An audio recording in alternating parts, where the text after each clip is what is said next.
Hi, welcome to another episode of Hot Takes. At the last Holyrood elections, the SNP just struggled to get a majority, and so in order to get that majority to form that government, they invited the Greens to join them.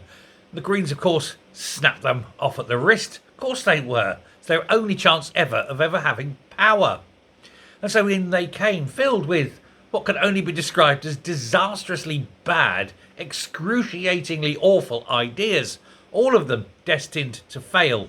And I mean all of them. One only has to look at DRS. It's going to end up being billions of pounds up the Swanee because they put the fool in charge that was Lorna Slater. But there is another one that's failed, and this has only just been announced. In an attempt to get freight off the road, it was decided by the Greens and then heartily endorsed by the SNP that they would put it onto rail network. And that's fine if you have the investment, if you make it work, and if you make it easy. Because, of course, it only goes from train station to train station. After that, it's got to go by road, and thereby lies the nub. It's problematic, any point going by road for the Greens. And so they put in so many conditions that the freight companies decided, you know what, it's just not worth it. All the extra hassle, all the paperwork, all the bureaucracy. And so they just carried on sending stuff by road. Of course, some did go by rail, but it was going by rail anyway.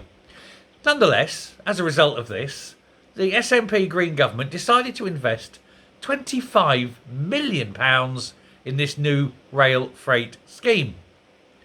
And we're sitting here all these years later, and the result is not optimum.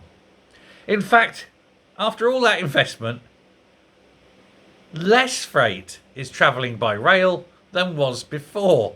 It's not just not worked, it's actually made the problem worse. Once again, the SNP and the Greens have a really, really bright idea that they implement so badly that they'd have been better off not bothering, and certainly would have saved £25 million of your money. Hey ho, it is only the SNP and the Greens. You don't expect success from anything they do. Thanks a lot. Bye.